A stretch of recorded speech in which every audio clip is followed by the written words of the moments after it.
Tonight on CTV News at 6, the Premier pressed on COVID vaccine availability. Why Danielle Smith says most Albertans still need to pay. This year we are trying to mitigate costs because it is an expensive intervention. A family business consumed by fire. It's been our passion and our livelihood, and now it's ashes. And the legal lengths some neighborhoods are going to prevent infill. As long as you have 2 or more property owners, you can enter into essentially an agreement. The wind will die down for tomorrow, the sunshine comes back, and a warming trend starts to kick in.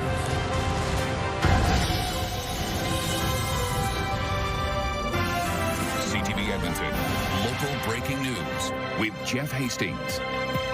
Good evening. Premier Danielle Smith is doubling down, saying that non-healthcare workers in Alberta will have to register and pay to receive the COVID vaccine.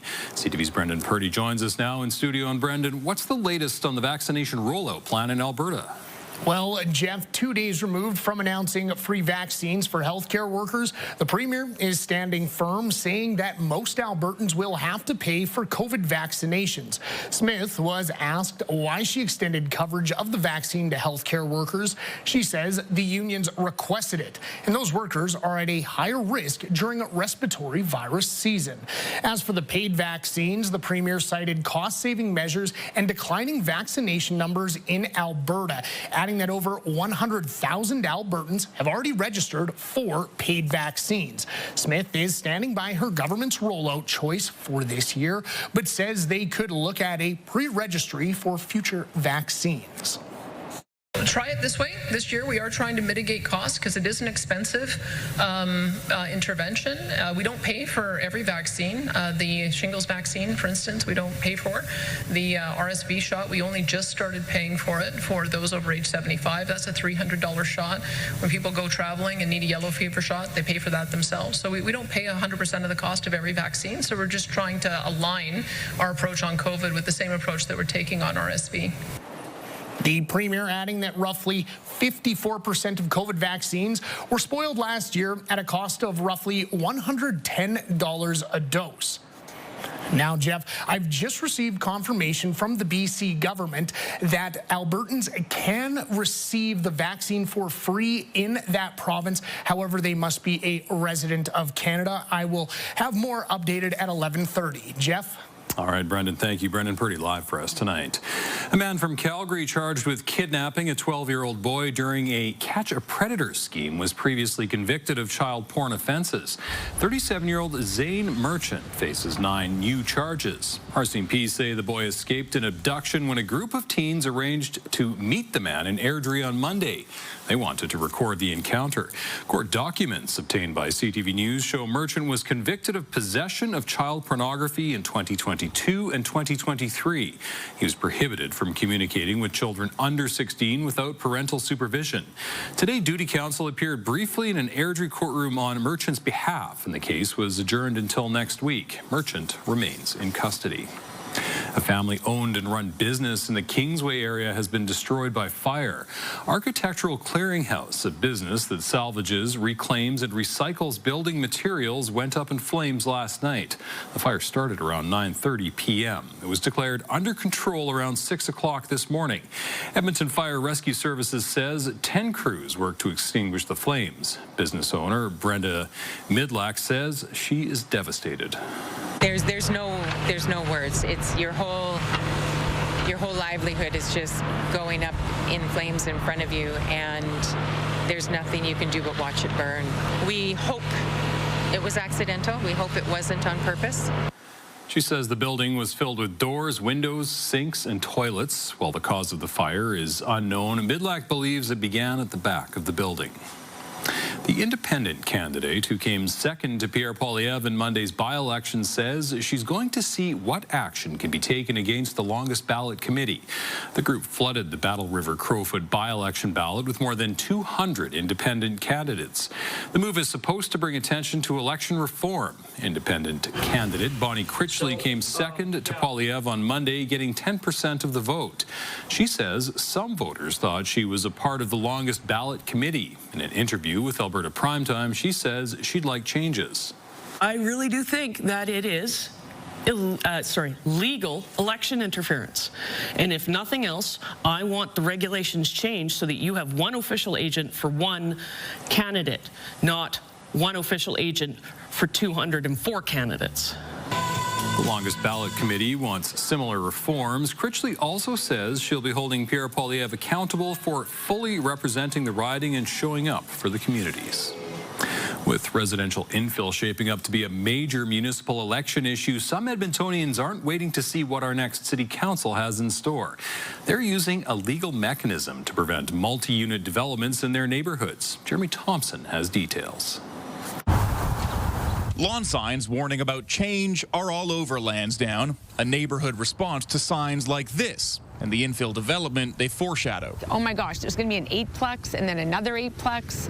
And before you know it, how many 8-plexes are we going to have? Multiplexes up to 8 units are allowed on most residential lots in Edmonton since new zoning rules kicked in last year. This is not right, and people feel terrorized in all these communities. Now, Shelley Schwartz is rallying her neighbors to fight back. The one legal thing that we can do is put in a restrictive covenant. As long as you have 2 or more property owners, you can enter into essentially an agreement. This real estate lawyer says restrictive covenants are an inexpensive legal tool.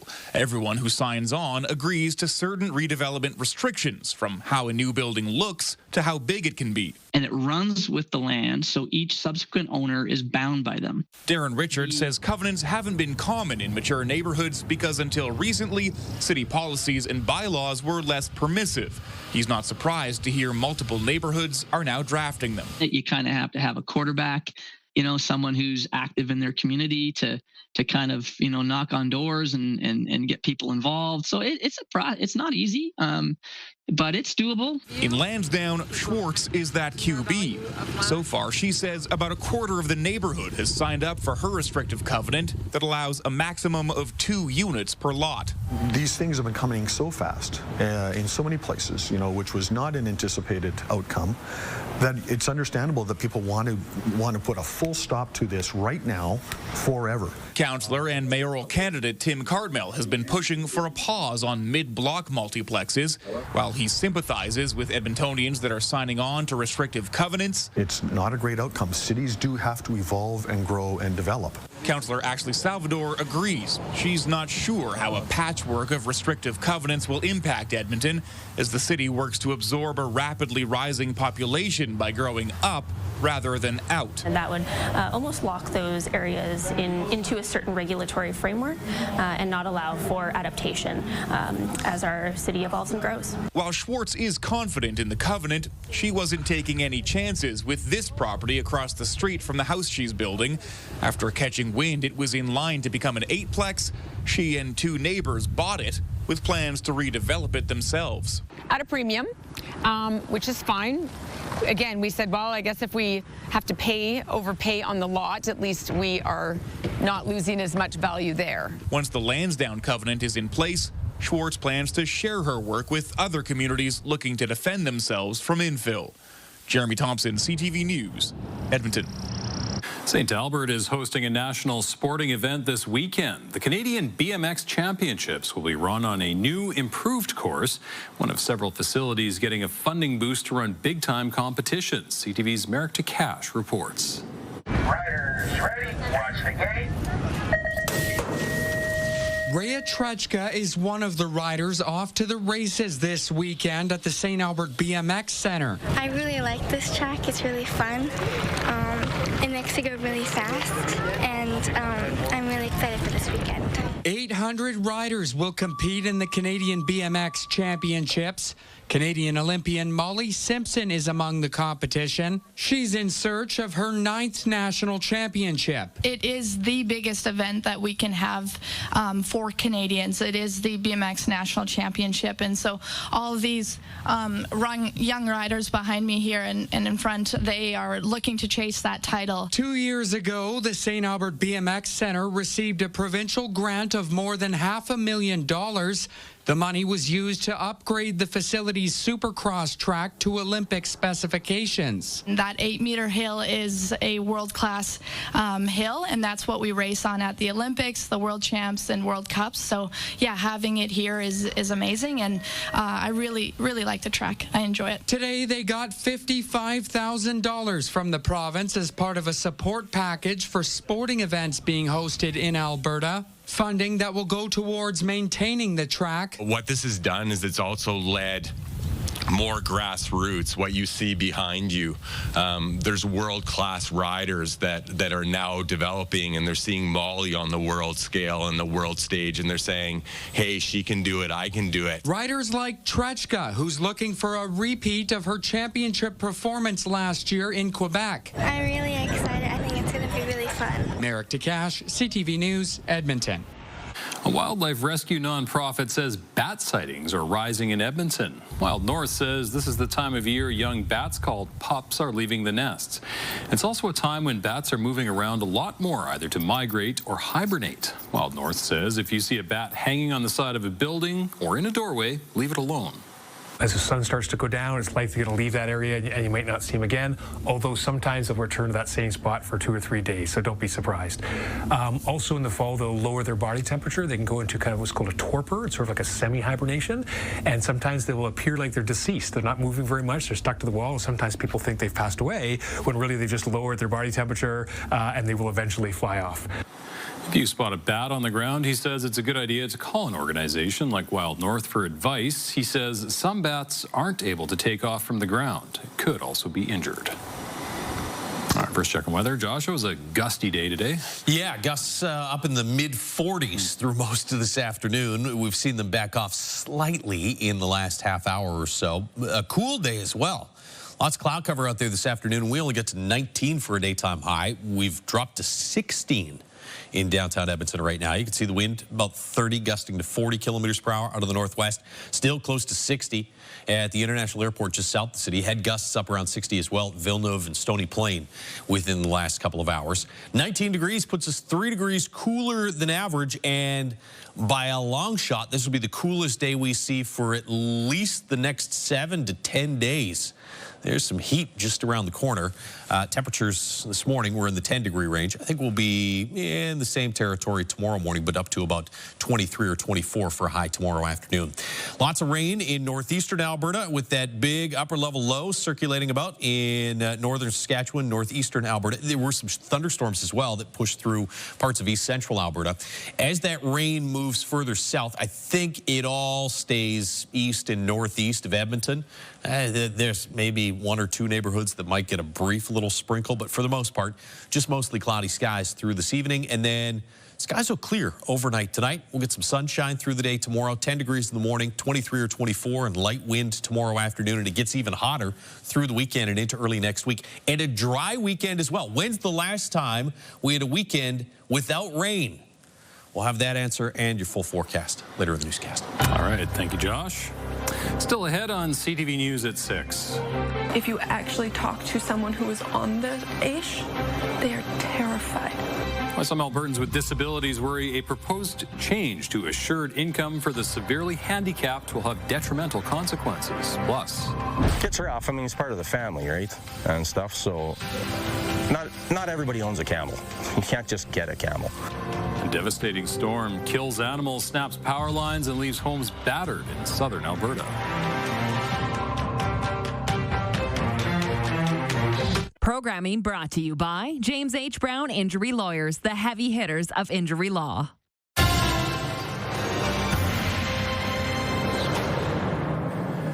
Albertans living with disabilities are concerned about proposed changes to the assured income for the severely handicapped. The province will be moving some who currently receive the benefit to a new program. CTV's Narman Issa reports. I desperately need a new IV pole. Brianne Kuffner needs an IV drip every few days. She also deals with multiple disabilities, meaning she can't work. Disabled people need more sick time. We get penalized for taking sick days working. There's no protection, again, for disabled people. Kuffner receives financial benefits from the Assured Income for the Severely Handicapped, known as AISH. Proposed new rules could change things. If you actually talk to someone who is on the AISH, they are terrified.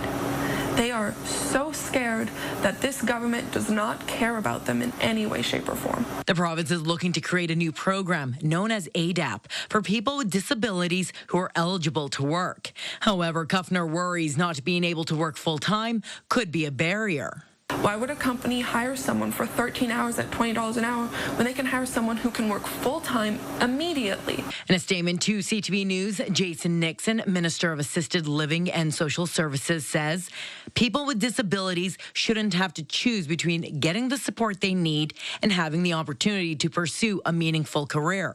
That's why we're introducing the new Alberta Disability Assistance Program, so Albertans with disabilities aren't punished for getting a job. There are roughly 77,000 Albertans on AISH, according to the province. It will determine which stay on AISH and which go to ADAP. If you're on ADAP, I think it's $350 is fully exempt, and after that there's a sliding scale on the clawback.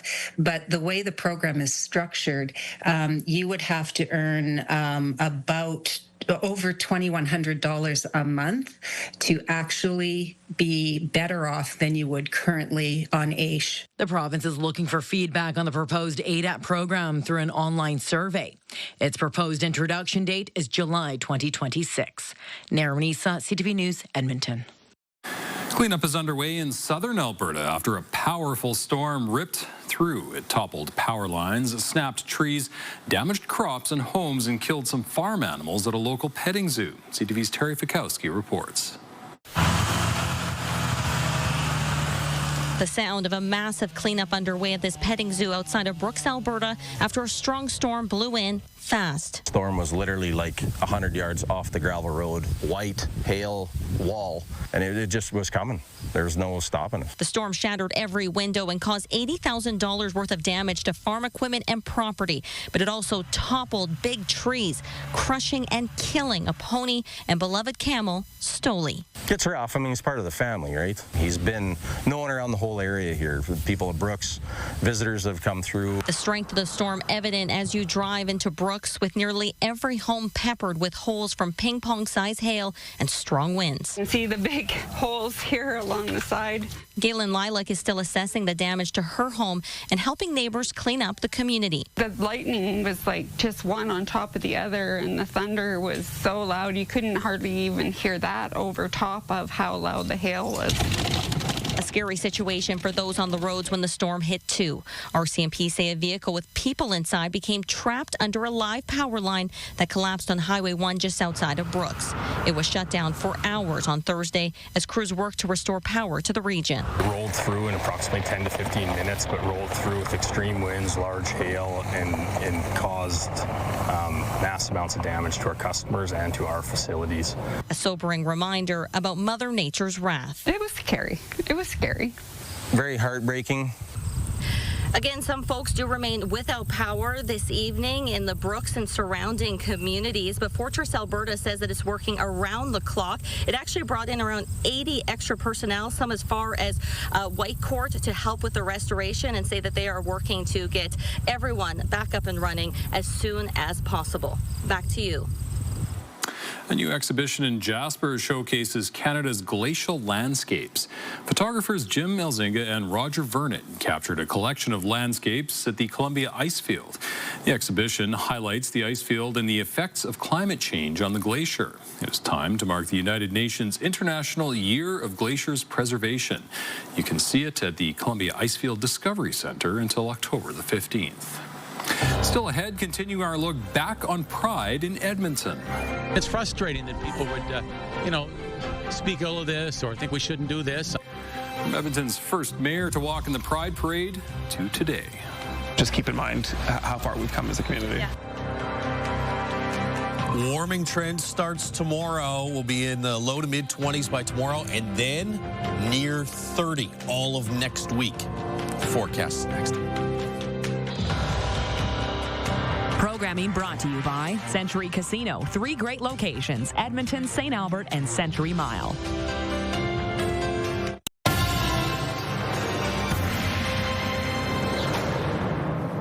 It's been been 20 years since Canada became the 4th country in the world to legalize same-sex marriage. The passing of the Civil Marriage Act was a reflection of changing attitudes in the country. Part 2 of the history of Edmonton's Pride Parade looks at how these changes propelled the parade to some of its biggest successes, while it may have also led to its end. It's frustrating that people would, speak ill of this or think we shouldn't do this. I mean, this is a celebration of people who are great contributors to our city in all facets of life. In 2005, Stephen Mendel became Edmonton's first mayor to walk in the Pride Parade. Only a mayor can do this. Got an old vehicle from Fort Edmonton and got them to bring it over on a truck that he and I rode in. Rob Rowatsky from the Edmonton Queer History Project says the visible and vocal support that began with Mandel was an emotional game changer in the LGBTQ2S+ community. Happy Friday. It shows the work of advocates like Michael in changing the landscape of the culture in the province. Let's just celebrate who we are, what we do, and where we live. It took another 7 years before the first Alberta Premier would join. Alison Redford broke that barrier in 2012. We are a very different province than we were many years ago, and I'm very proud of that. And 2 years later, Oilers captain Andrew Ference led the way as the first NHL player in Edmonton's Pride Parade. And I think sports teams have a huge role to play in the community as well. So to support something like this is something I think that has to be done. Edmonton's Pride Parade was becoming one of the largest in the country. In 2018, though, that momentum was halted when protesters interrupted the parade. We felt strongly that the police should not be welcome to March in Pride because the police have done little to seriously address the constant mistreatment of trans people, Indigenous people, Black people, people of color, and the homeless community. No justice, no pride! No justice, no pride! After a 30-minute delay, the parade was able to continue and finish. And following the parade, organizers invited members of the community to discuss the issues. Fair says the meeting fell apart and police had to intervene. A relatively short time later, the organizing group said that they were done and there would be no more parade. Rowatsky says the things people fought for during Edmonton's early marches, including sponsorships to cover costs, police participation, and representation from government, had now become the issues. Those were huge victories for the community and the people putting on the parade. Yeah. And they became the problems. Those disagreements led organizers to cancel the parade in 2019. Maybe a parade is not the same significance it was, and maybe this time's gone. Now, 6 years later, it's returning to the streets of Edmonton. I'm wary. We'll see. While the future of the parade may be unclear, its importance to many, especially people who grew up during less accepting times, remains the same. Let's also just keep in mind how far we've come as a community. Yeah. Edmonton really has changed in a very positive way. That's my assessment. If you'd like to read more about the history of Edmonton's Pride Parade or watch some extra content, you can go to our website, ctvnewsedmonton.ca. All right, turning to weather now, Josh. It's warming up, and then it's warming up a lot. Yeah, and more. It'll be dry this weekend. Do you want to take a guess at the last time we had a weekend without rain? Well, judging by the amount of people saying, man, I can't remember the last time it didn't rain on the weekend. Quite a while, I bet. Early June. Wow, the first weekend in June was the last time we had a weekend where it didn't rain on at least one of the 2 days. That's 10 consecutive weekends. The last 10 weekends have all had rain on at least one of the 2 days. It'll be dry this weekend, though, and next weekend looks pretty dry as well. Lots of sunshine in the forecast for this weekend and all of next week. Not a lot of sun out there right now, though. Cool, cloudy, and windy. It's 16 degrees and mostly cloudy skies on the Action Furnace River Valley Sky Cam. Action Furnace, fixed right over, it's free. We get to 19 for a high today. We'll be, as we said, way above this for the foreseeable future. 15 in Fort McMurray, 19 in Grand Prairie, and 20 in Red Deer for a daytime high. It was 3 degrees warmer and high level than it was in Edmonton today. There's your big upper level low, spinning about off in northern Saskatchewan, northeastern Alberta. Steady rain through most of the day today up around Fort McMurray. We're starting to see some of the heavier bands now push further to the south through Lac La Biche, Cold Lake in the area. You're going to get some rain here over the course of the next couple of hours. It'll probably stick around for most of tonight. We've had some showers and even some thunderstorms earlier in the day as well in east central Alberta. Here in Edmonton, it's been mostly cloudy. The rain has kind of danced around the city. It can't completely rule out the chance of one or two of these little shower cells rolling through and maybe affecting one or two neighborhoods, but yeah, it's going to be really spotty. Most, probably all of this rain is going to stay east and northeast of Edmonton as it sweeps off to the south and southeast. There's 9 p.m. Still mostly cloudy skies here in Edmonton. Still a little gusty as well, but skies clear overnight tonight. Wind dies down, so we get sunshine, warmer temperatures, and calm conditions tomorrow. Little different story across the northwest. That'll be the only spot where we might see some showers or thunderstorms tomorrow afternoon. Some of that may drift southeast towards Fort McMurray overnight Friday night into early Saturday morning. But you can see around Edmonton, skies stay pretty clear here as this upper ridge starts to settle in, and it will stick around all of next week, it looks like. So mid-teens right now in northeastern Alberta. By next week, we'll see mid-teens for morning lows. 16 degrees currently in Edmonton's 12 in Lloydminster. Jasper's at 20 right now. And calmer conditions back further to the west. Still 30 gusting to 40 kilometers per hour here in the city. Gusts to about 50 in Red Deer. Those gusts stick around right through the late evening hours. There's 11 p.m., but after that, they start to die down, and you can see all day tomorrow, with the exception of the Lloydminster area. Calm conditions. So, mostly cloudy this evening, clearing overnight, sunshine and 23 tomorrow. Then we get to about 25, 26-ish Saturday. Upper 20s for Sunday, Monday. In fact, we get close to 30 on Monday, and then we could see 2 or 3 days next week where temperatures hit 30 degrees, and you can see that heat's going to stick around right through to the end of the month. Thanks, Josh. Coming up, Canada-U.S. relations. In Donald Trump's world, everything is linked to everything else. A day of high-level discourse between Canadian officials and their American counterparts. And I think what he did was justified. You know, there's a lot of, controversy going on right now. Questions about a victim's right to defend after a man is charged after confronting an intruder in his home. Programming brought to you by James H. Brown Injury Lawyers, the heavy hitters of injury law.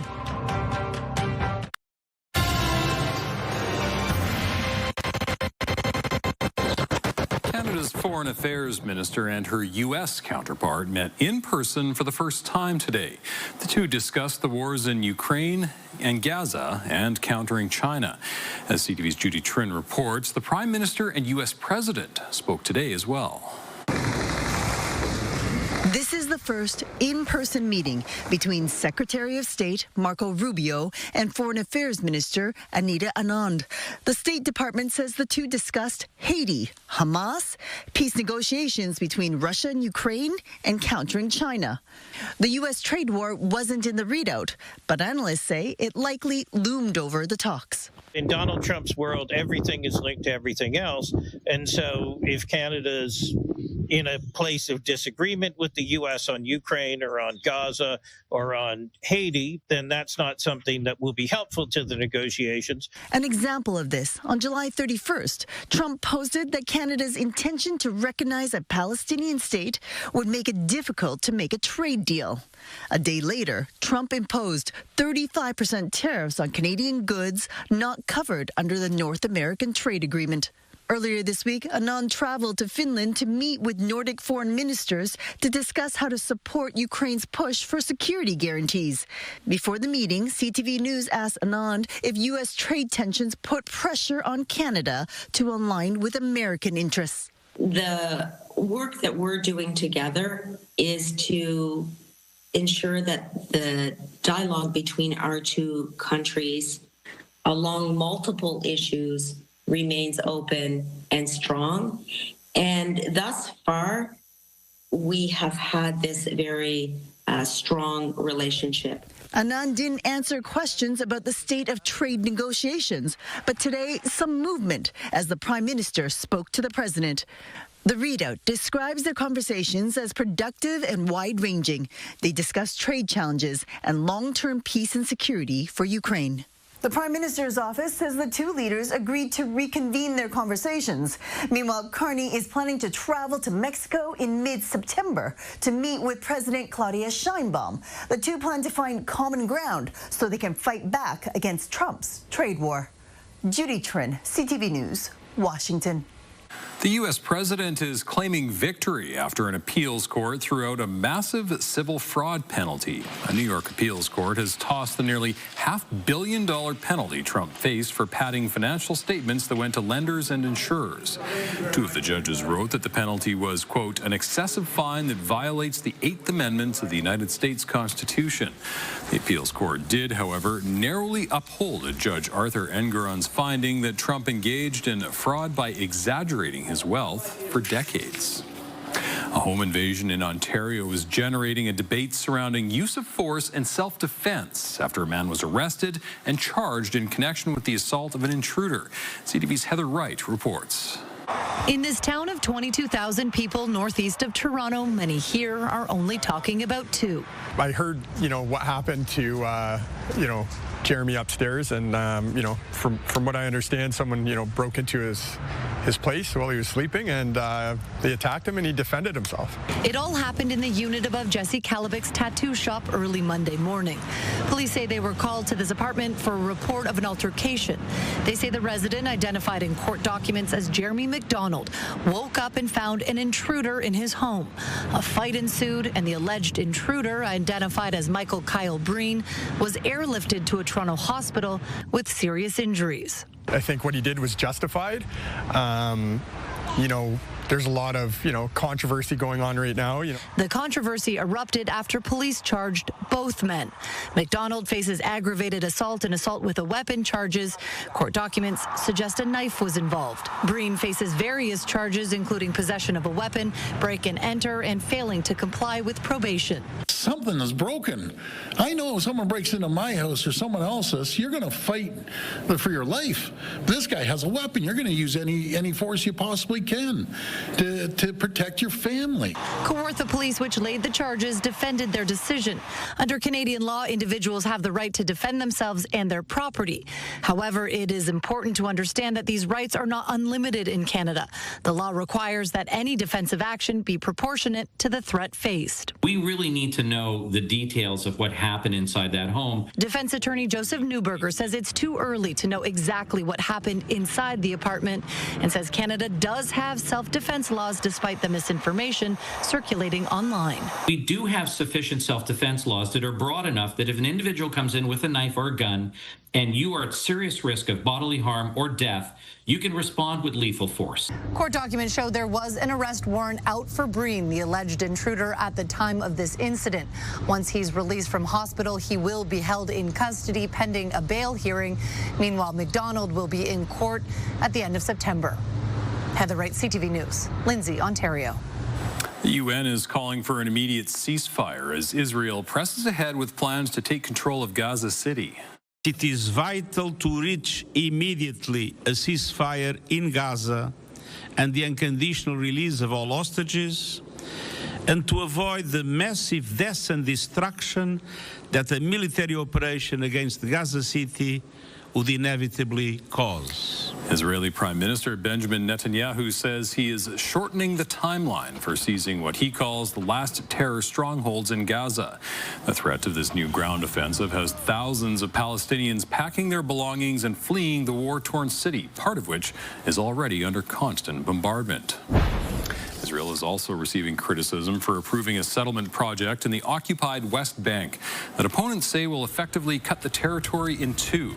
Canada was among more than 20 countries today that called on Israel to urgently retract the plan, saying it is a violation of international law. Beaches up and down the U.S. East Coast are closed as Hurricane Erin churns north. Swimmers are being warned to stay out of the water as high wind and waves cause dangerous rip currents. The storm made a mess of North Carolina's Outer Banks, even though it didn't make landfall. Erin is currently a Category 2 with maximum sustained winds of 155 kilometers an hour. Environment and Climate Change Canada is expecting waves to break around 3 to 5 meters along parts of the Maritime coast. The Federal Aviation Administration is investigating after part of a Boeing 737's wing broke off before landing Tuesday. Video from inside the plane shows the wing's flap dangling. Flaps are surfaces on the back of the wing designed to be extended for takeoff and landing. The Delta flight landed in Austin, Texas without any injuries. Delta says the aircraft has been taken out of service for maintenance. Coming up, passenger frustrations. It felt like at every step of the way, instead of trying to provide a solution, it was, you can have a refund. Travelers say Air Canada is unwilling to play by the rules. Plus, everyone thinks it's just the coolest thing and kind of the funniest thing, to be honest. From brawl to beer, a viral video of a golf course fight inspires a local brewery. Programming brought to you by Southview Acura. For family-owned, award-winning excellence, Southview Acura, where luxury meets reality.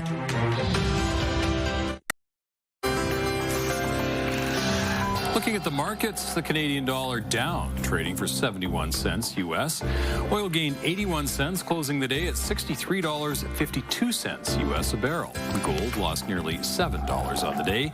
The TSX ended higher, up 176 points. The Dow Jones lower, losing 152.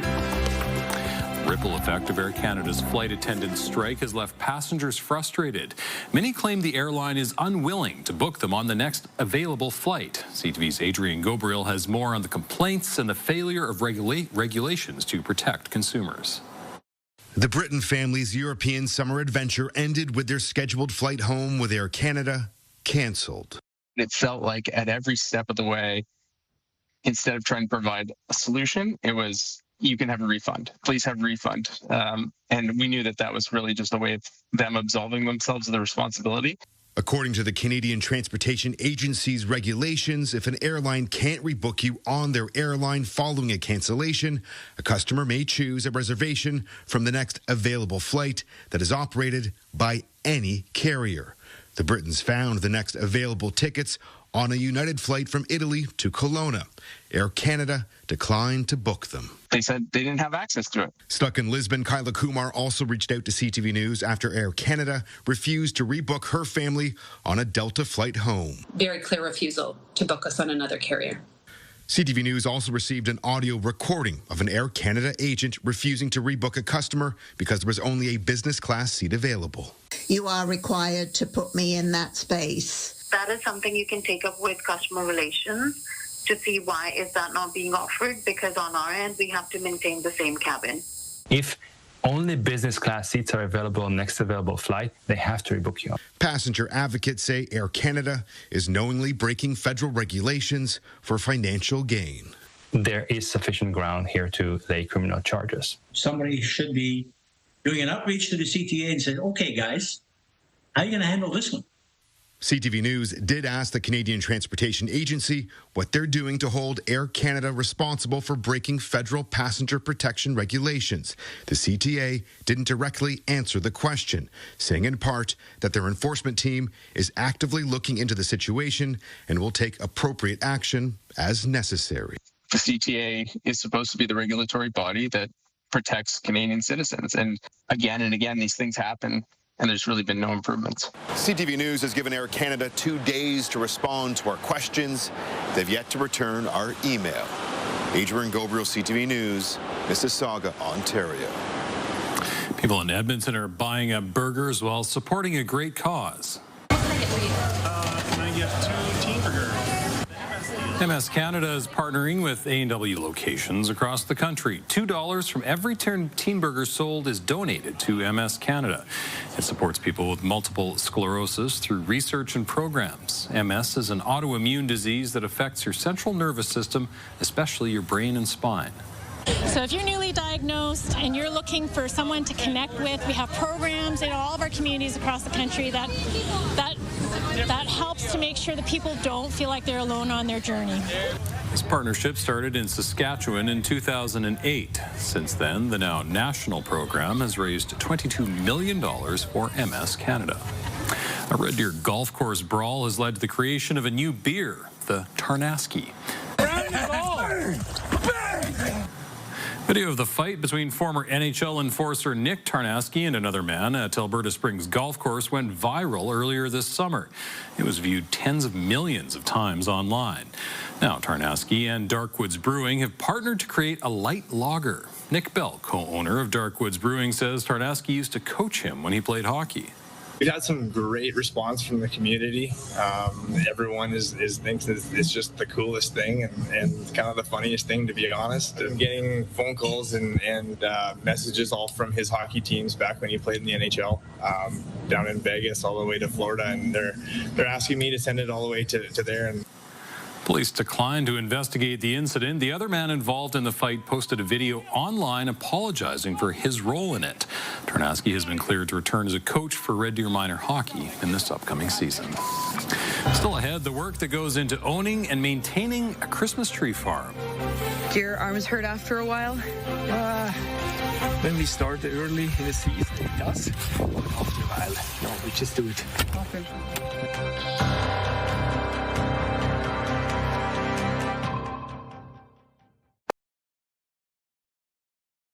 We've got another great night of entertainment coming up right here on CTV, starting at 7 with E-Talk.